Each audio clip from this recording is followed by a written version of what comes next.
Hello everyone, welcome to the Redmen TV. It's the build-up show. Liverpool, Burnley, Anfield, Dyche, Nick Pope probably, and everything in between. I'm Paul Machin. I'm joined by Ben Kelly, Ross Chandler and Georgia Stevens. Join us from afar. Ben, let's just score a goal. Yeah, that would be nice, wouldn't it? Start there and build from there. Because we all know that if whenever you need a goal, a low block Burnley side is exactly the right type of team you want to come and try and break down. They're exactly the game you want right now. These are the games that Thiago really decided he wants to come to Liverpool for. Yeah, decided he was bored of the challenge of being European champions and wanted to have a really tough, hard-fought battle against. He read all about Chris Wood and Ashley Barnes and just thought, you know what, that's exactly what I want. Yeah, Jesus wept. On a Thursday night. Sorry. Yeah, no, but it's true. But it's right, isn't it? Is that. We were having this chat in the final word, and my sneaking suspicion I'm sure there'll be people who haven't read it this way, the same way as me, but maybe it's just my glass half full, red tinted glass perspective on these things. I feel like we're getting better. We're finding our way into form again. Thiago's getting sharper and sharper. We've got a couple of other lads. You know, we found. I thought the back four look good against Manchester United, all things told, and there are a variety of things that were certainly improved, even though there are a lot of shortcomings. Burnley is a very similar big test in that regard. As you said, it's another low block side. We are at Anfield, which is a bonus, but it's a game where Liverpool are going to be tasked. They know the challenge in front of them. And that challenge is you're going to be given 90 minutes to go and win a game of football. If we can't pick up any time, the landscape's not going to change. It's Man United again at the weekend after that. It's Spurs to come after that. The vast majority of the games between now and the end of the season are going to be this template now, because that's the most successful template you can have against Liverpool. We need to figure it out, otherwise we're going to have a tricky run into the company. Yeah, in the preparations of Man United, I think when Klopp did his press conference, he was saying, we feel quite good about the weekend. We had a big meeting after Southampton, and everybody sort of chipped in with their thoughts on what was going wrong. And now it's about going out and doing it. And we did it to an extent against Man United. I'd like us to do it a little bit more, but I think this is something that's clearly being worked on. We did the final word. We've kind of given our 2 pence on what some of the problems are. But again, you're right. This is another game where you're going to need players like Thiago, maybe Shaqiri, who are just going to unlock things. And as I say, Burnley are going to be a difficult side to go up and do it against. But in a game where with every single game that we don't score or we don't drop points, we're going to feel a little bit more pressure. Hopefully we sort of rise under that, and we go out and it means that we find that extra gear, because God knows that we need to do it at some point. Yeah, I mean, look, it's dead right. And I wonder something in terms of approach for this one, Georgia. Because the front three are not in form, and I think we've had long discussions about that, about the form in general for the team, and I still would contend that I think the midfield, it's important to get the midfield balance right. It's important to get to get it right in the guys behind the guys, as it were, but there is definitely something to do with, we need one of them lads to get in form soon, because I think the one thing that's got us so far for the last few years is that you can have one lad out of form, worst case scenario 2, but you can't have all you lads out of form. And I wonder whether this is time to go back to something. We haven't really seen this season, but we did it a lot in the seasons prior to this. Do we just lash Salah centre forward for this? And maybe just change things around, because that was a point of, again, in a couple of tricky spells in the last couple of campaigns where maybe we've looked to grind, we've been going back to grinding results out. Salah's still your main man in terms of goals, and I'm kind of surprised we've not seen him thrown a bit more centrally at times this season. Yeah, I completely agree. I think with the way the Bobby is going at the moment, it's again, there's 2 options of trying to get form back. You try and, like we've been saying, you play your way back into it and you fall into it. But to do that, you kind of need a team around you that's firing on all cylinders, and you're just the sole player that's a bit out of form. We've seen it for him in the past, but when the whole team as a whole is not all there, it's very hard to just play your way back into form. And sometimes you do need that break and you do need that rest to look, to reflect, to take the pressure off you, to come on as a sub, be the impact, all that sort of stuff. So in any other scenario, I would be campaigning for Jota to be the centre forward and for Bobby to take the rest. Jota isn't available. So you're then thinking, right, do we do Minamino up top? Do we do Origi up top? Is that the change that we do? We just swap like for like and keep everything else the same? Well, no, because then, again, you're taking a risk on something that we haven't seen proven.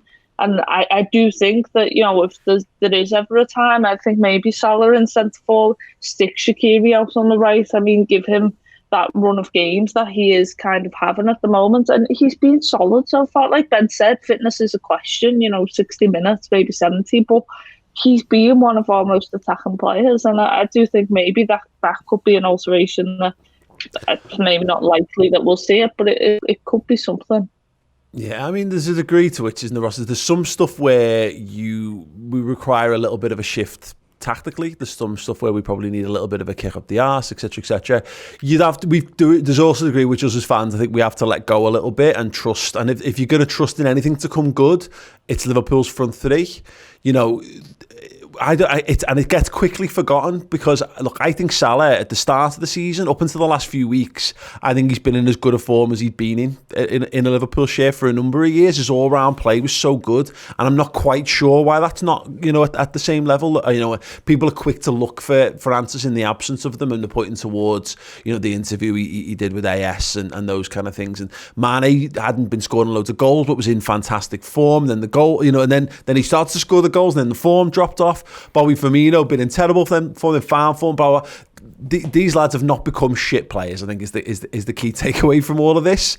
It will click eventually, but we need to give them the best platform to click as possible. Yeah, and they need support from the likes of the midfield, and this might be a game where you change it. Burnley aren't blessed with pace. I know there's is it Dwight McNeil? He's probably quite fast on the wings, but you could feasibly put Nat Phillips in this. And that adds hesitancy in midfield to add the support to the front three. And the other problem is, again, you mentioned Shaqiri. Is he going to be fit for this game? We don't know. Is the one eye on the Man United game on the following Sunday? We don't know. But, if you're taking Bobby out or you're messing Salah around, what's that going to do to their confidence even further? We're in a position where is a 60%, 70% Bobby better than what's on the bench? Probably.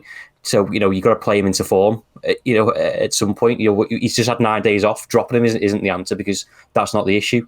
It's not a question of fitness for the front three. It's just a question of ideas. I know Ben joked about it before, but Burnley have conceded 4 goals in the past 7 games. Defensively, they're really good. So it's a tactical switch more than a personnel one for me, of doing something different. And I've seen loads of people saying do something different with the front three. I don't know what that is, whether it's speed and transition or penetration mentioned before, those quick 1-2s or give and goes in the midfield to trying to catch Burnley out. But I'm guessing they're going to set up similar to what teams have in the past couple of weeks of keep us quiet for half an hour, 45 minutes, and then see what happens in the rest of the game, because they're not going to come out and all guns blazing Burnley, are they? We know like set pieces, long balls, crossfield balls. They did it against Manchester United, and they got some good change, and they got some good created some good chances against Manchester United and caused them a few issues. We've got to be aware of their threats as well. That's the thing about Burnley is we know Burnley at their DNA. You know what to expect from them.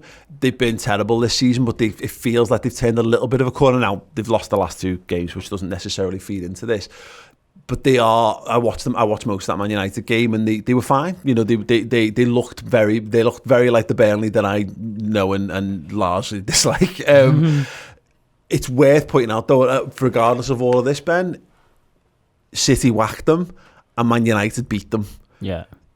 There can be that's the most important thing on all this. If we are to have pretensions of that we are or maintain the pretense, which is an earned pretense, by the way, that Liverpool are still the top side in the country, we are champions after all, then you've got to win games that your rivals are winning, as far as I'm concerned. 100%, and it's a chance to improve on. It's a rare chance to improve on a fixture that we dropped points in last season. That's another thing as well.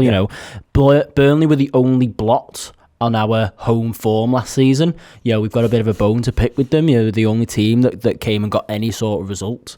But in the same sense, the reason that they can do that and the reason that they do cause the bigger teams problems is because Sean Dyche, much like Sam Allardyce, and I think Sean Hodgson, Roy Hodgson does it to some extent, is that these games are a free hit for them. Mm-hmm. It's very much like, they know they target the games that they need to win, i.e. the teams around them, and they go, you know what, we can just pretty much go hell for leather. If we lose it, well, we've not really lost anything because they've probably got this in their big Excel spreadsheet somewhere as a loss anyway. Yeah. So we're gonna go, and if we get a point out of it, then brilliant. But we're not gonna change. We're just gonna go and we're gonna hoof long balls up. And if we get something out of the game, then superb. And that's what we got to be prepared for. Yeah, definitely. And the thing is, in recent times, George, I haven't feared Burnley in the same way, and that's why that result was so frustrating after restart. And again, we made a lot of we like Nico Williams and I think Kurt Jones started that down the right hand side. We were using our squad around that point of the season.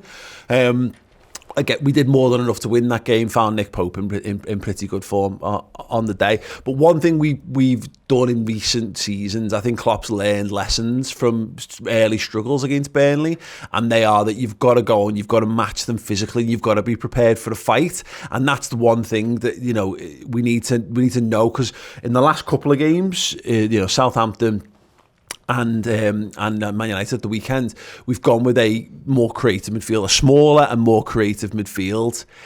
If we're going to go with that midfield again, then them lads are going to have to be prepared, because they're going to get lumps kicked out of them and they're going to have to be absolutely up for the fight.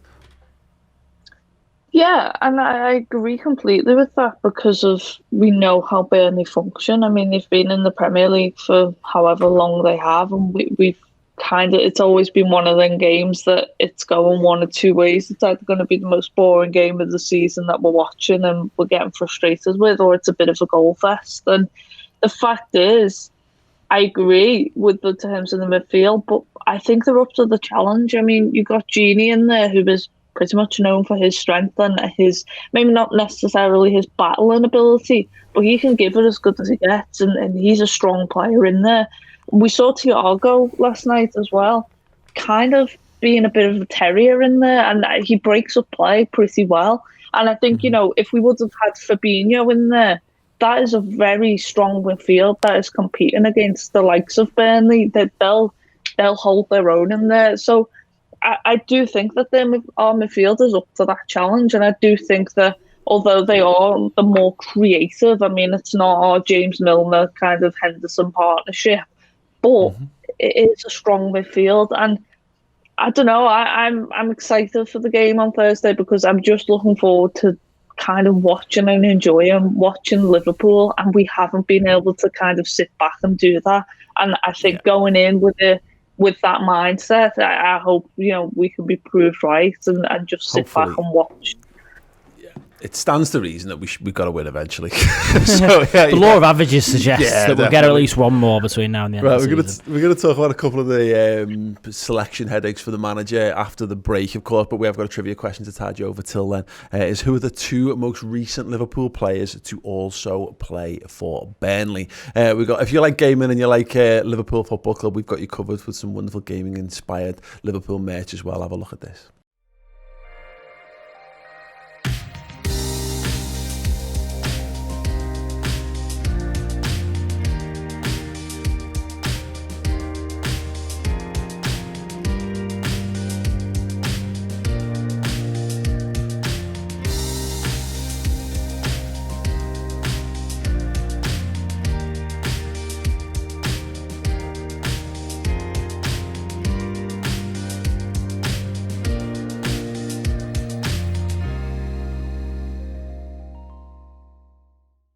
Welcome back. Yes, head over to the Redmen TV merch store to get involved with some of that stuff and have a little nosy around at some Boss Liverpool related goodies. The question was, who are the two most recent Liverpool players to also play for Burnley, Ben Kelly? Danny Ings. No, I don't know. Anyone else? It's either Crouch or Warnock. I'm going to go Crouch.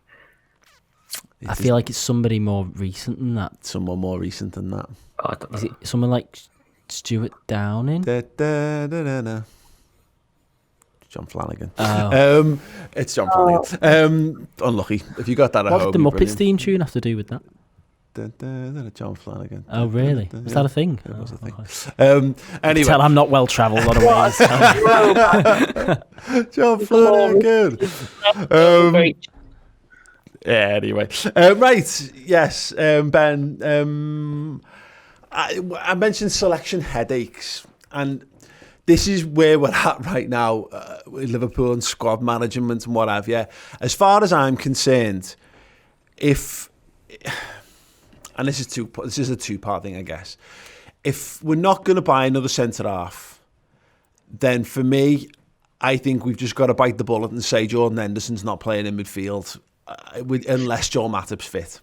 Now, Joel Matip might be fit, and we'll come on to that. So it becomes a question of, do you just play Henderson and Fabinho at the back again? Because, again, the midfield, there's players in the midfield who need minutes if they're going to get sharp. We're going to have to play some lads into as close thing as form as possible.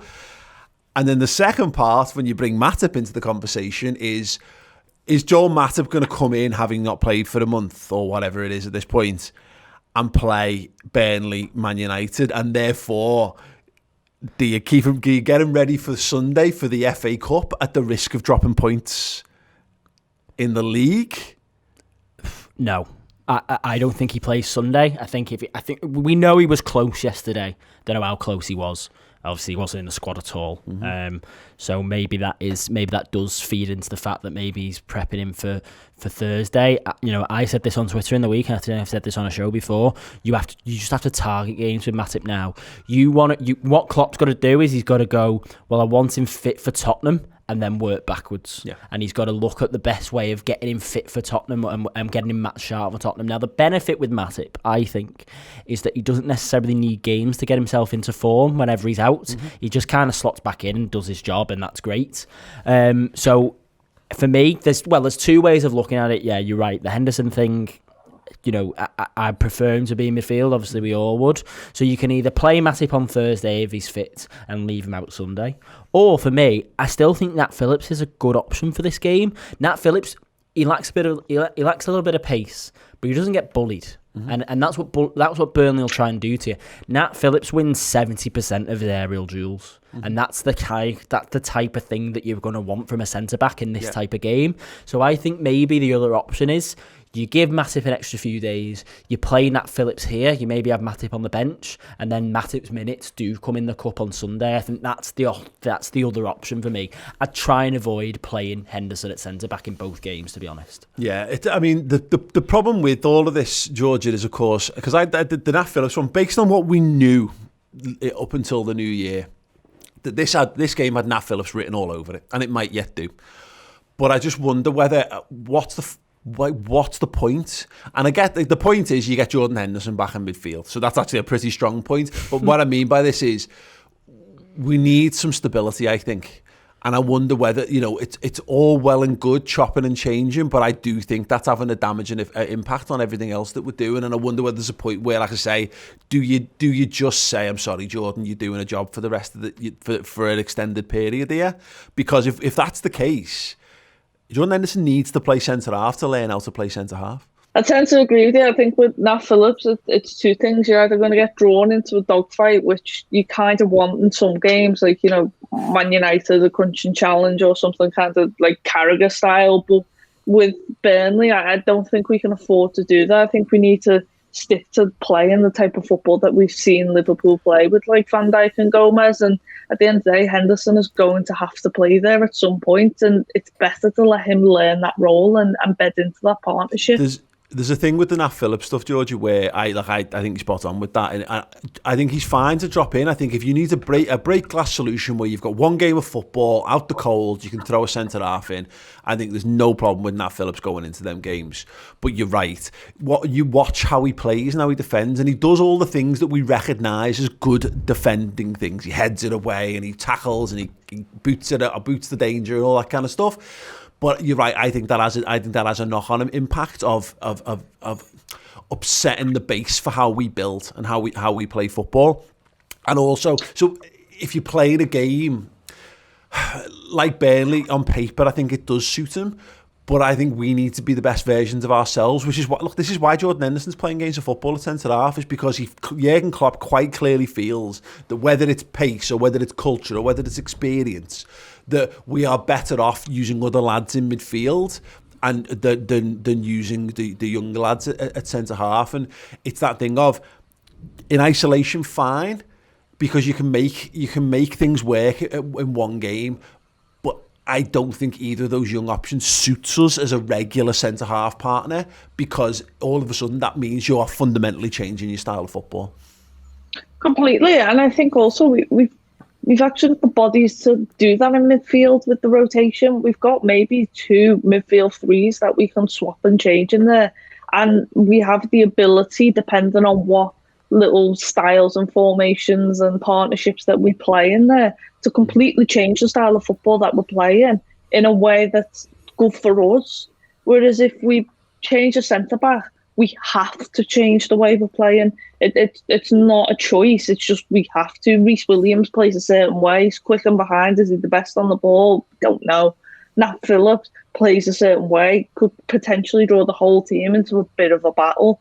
Now Henderson, you at least know how he plays in relation to the rest of the team, and you have the ability, he has the ability to recognise the style we're playing, the tempo, all little things like that. And yet defensively, he's not a centre-back, so defensively he's not great. But you look at Fabinho and the way that he's slotted in there, there is potential that he can do a job in there. The fact is, he will have to. But I would much rather swap and change and rotate a midfield 3 than constantly chop and change our centre-back partnership and just have to deal with it. Yeah, and that's it, isn't it, Ross? I mean, we talk about the Burnley stuff. You've got to be your best version of yourself. And when Liverpool are the best versions of themselves, I say they are physically strong. They're committed to everything, but then the class shows through on top. If we give up any element of that class, I think you play into Burnley's hands. You know, they are living for us, hacking things into touch. They live for set pieces. They live for moments of uncertainty at the back. That's what they love to capitalise on. And look, maybe there's a case that can they create a few more of them with Henderson at centre-half? Maybe. But I think the things that offers us in a ball retention and again, a building attack and play thing, I think on the balance of things, it probably suits us better. Possibly, but we just done a final word show where we all said that we missed Jordan Henderson midfield, yet we'd all started in defence for this game. So what is the best version of ourselves at this point? I think you'll find I was pitching Matt Phillips, so don't drag me into that. Thank you very much. Okay, 2 of you then. But then, you know, if Nat Phillips and Reece Williams can't play this game, they can't play Manchester United games, what is the game for them, guys? And I know that's not their fault, but what's the point in having them there if you're not going to use them at some point in the league? Now, I disagree on chopping and changing the midfield. I'd rather have Henderson in there, to be honest, at this point. It's have a Matip and Nat Phillips at centre-half and making Henderson midfield. The defence isn't an issue, no matter who we put in there of recent weeks. Fabinho's in there. His record at centre-half is phenomenal, no matter who's got up next to him. It's creating goals and scoring goals, which is the issue, which we've all just said for an hour, is Jordan Henderson. That's what we're missing from there. And you're right, it's the long-term answer to this. You know, I'm talking about this in isolation, Henderson midfield. What is the long-term issue? Well, you either buy centre-half or you get Joe Matip fit. Neither of those 2 options are looking very likely at the minute. So what do you do? But, you know, you probably chuck Curtis Jones in there for a starting midfield if you're going to chop and change the midfield, I think, or James Milner, as George said, for that physicality side of that. I don't think there'll be one eye in the Man United game right now, and my mind's not on that. I'd rather have 3 points on the board than worry about Sunday. I agree. I completely agree on that. I think the Man United game is a bit of a sideshow, and it's an unwanted one right now. Is that I totally agree on that. Like, for example, if you've got a choice, and it'd be nice just to have the choice first and foremost, because we might not have Matip available at all. Matip goes in for this all day long for me, and if he's able to go again for Man United, wonderful. If he's not, then get him wrapped up and get him ready for Tottenham Hotspur, sound. But the 3 points are far too important. I know on paper it's like it's Burnley and it's Man United, but it's the Premier League and it's the FA Cup. The FA Cup only is a tertiary tournament. You know, it is the 3rd most important tournament was this season, without a shadow of a doubt. we've got to get back to winning ways in the Premier League. We saw it, like, I know we played a team of kids, but it didn't matter. Us winning a game last week didn't matter because it's an FA Cup game. It doesn't help you towards your major goals for the season. So no, like I say, I do agree with that. It just boils down to the thing of what's just a world where Mobata and Phillips just booting things out for throw-ins constantly. I fear for how that upsets the apple cart of everything we're trying to do at the moment. But again, I say it's short blanket syndrome because we could do with Henderson's height in midfield. To be honest, for this game, we could do with Fabinho's height in midfield. We could do with a lot of things. Life's a shit house, unfortunately, and we're gonna have to find a way to make it work to the best of our ability. But I don't think there is any doubt in this, Ben. Fair to what I'm saying there.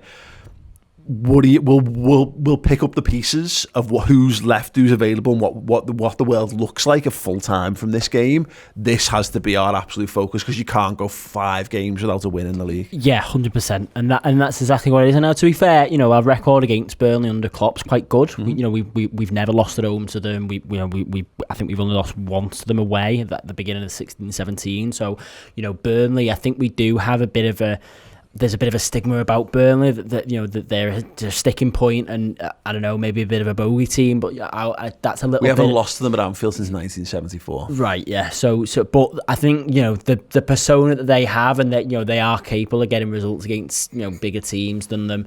They're a little bit plucky in that sense. I think it isn't the ideal fixture right now. I think ideally we'd want to go up against somebody who might try and match us a little bit more, which will allow us to play our game. Mm-hmm. But Liverpool last season found a way all the time, every single game, and that's what it's about. That's what Man United are doing right now, and that's why they're top of the league. They're finding a way to win games. We need to get back into that mentality because that is what will keep us in the hunt for the league later on in the 100%. Season. Yeah, completely agree with that. Some of the interesting games going on in the midweeks. Leicester versus Chelsea Tuesday. Man City Villa finally will take place on Wednesday. Fulham United as well on that day. It's just a shame, isn't it, Georgia, that City Villa game? I'm really hoping that would drop in at some point when Villa were absolutely firing on all cylinders. And look, it's relatively fine, but it's going to be interesting to see what kind of condition and what kind of shape that team in, because at the moment Man City look irresistible, and it would be a foolish person who was to bet against Man City in that game. Completely. I think it happens, and it's the weird way that the league is going at the moment. I mean, we saw it very brief at the start, the form that Everton were in, then it was quickly followed by the form that Villa were in, and then a little spell that Wolves were doing really well. Like, there seems to be, for the first time in a while, that these quote-unquote smaller teams are all having a good run, like a good spell of form against big teams. And for us, I think it was just hoping that the form that Villa headed to kind of Anfield, and the Villa, that tunked us, the form that they had would be carried over into against Man City, and it doesn't look like that's going to happen. That being said, what we've just said about the smaller teams, who's to say that another small team doesn't pick up a run and form and kick it off against City or pick up points against them? Anything can really happen, and it may be wishful thinking in the form that City are in at the moment, but I do think that there could be a smaller team along the line on City's fixture list that we're not even considering that could trip them up. Well, it's that. I mean, I just maybe less so, because I think that'll be a hell of a game. Ross City Villa, without a doubt. And if Villa perform the way they have performed at times, they've certainly got they're certainly more than capable of giving City a bloody nose. The Fulham United one's mad because Fulham are just a weird team. They're obviously a bit crap, but they also have this ability to kind of turn up and again give some of the big boys bloody noses, as we saw ourselves. It would be very typical of a team where United are in their kind of like in their process, I guess, for Fulham to be a team that undoes them, given the riding high at the minute. Yeah, just on the City thing, I think they've got an advantage over most teams in that they've struck a consistent centre-back partnership in John Stones and Diaz. They've changed the tactics slightly, gone they're prepared defensively for teams, as we saw when we played them, but they've got goals from other places. Their midfielders are scoring goals, so they might not have Aguero, but they're finding the back of the net on countless occasions. Fulham is a bad one because they had a really good game against Spurs, and I thought they were decent against Chelsea as well, and had they not got a man sent off, you could argue that they could have potentially won that game as well, and obviously they had a good result against us as well. just how Man United's mentality in that game, whether they see that as it's not Liverpool, we don't have to get up for it. It's a 3 points potentially already in the bag. But Fulham, they're not picking up results, but they're picking up performances, which is what they want at this point in time. There's teams around that are all still dropping points while they're getting one or two. I think unfortunately Sheffield United are just constantly losing. Must give them some sort of confidence. But Fulham are going to fancy the chances there. Yeah, absolutely. It's going to be interesting regardless, but ultimately Liverpool just need to get the business done themselves. Speaking of which, score prediction, Ben, what do you think? I think we're going to win 1-0 and it's going to be another horrible 90 minutes, to be honest. I'm just going to be honest. It's going to be 1-0 or 5-0. What do you reckon, Ross? Yeah, 1-0. I'm not sure whether that's what I think it'll be or that's what I'll just fucking take at this point. Just score a goal. Let me celebrate. Let me celebrate a goal. It's not in the FA Cup against children, please. Yeah, definitely. Georgia? I'm going to be positive. I'm going to go 3-1. I think we could do it. I do think now's the chance. Now's the game. Yeah, I'll take a 7-0. That'll be fine. Just to get us, just get back on the horse. But then that seems to be what we're doing. We score our goals and then go on a barren run, and then they'll come again. And don't score for a while. Yeah, that'd be absolutely fine. No, I'll take 3-0 to Liverpool. I think we should have. I think again, my overriding feeling is that I think we're building our way back into something a little bit better than we have been with this team, and we should be capable. But look, at this point, I would take another Ragnar Klavan style last minute winner just to make us all feel some emotion. That'd be great. Some positive emotion feeling, please, Liverpool. That'd be lovely. Let us know your predictions in the comments section underneath. Make sure you drop a like on the video on YouTube as well and leave a 5-star review if you're listening on podcasting services. Don't forget to check out all the merchandise that we've got going right now. Some amazing stuff to celebrate our 10-year anniversary of being on YouTube. Yes, thank you guys. Thank you so much. We'll be back with a commentary watch along for that 15 minutes before kickoff on Thursday night. Do tune in. Other than that, we'll see you soon. Ta-ra. Thank you so much for watching the Redmen TV YouTube channel. Everything we do here is funded by our wonderful subscribers to the redmentv.com. Get over there, sign up and get amazing additional content, interviews, documentaries, mini-series, and of course additional pre and post match day content.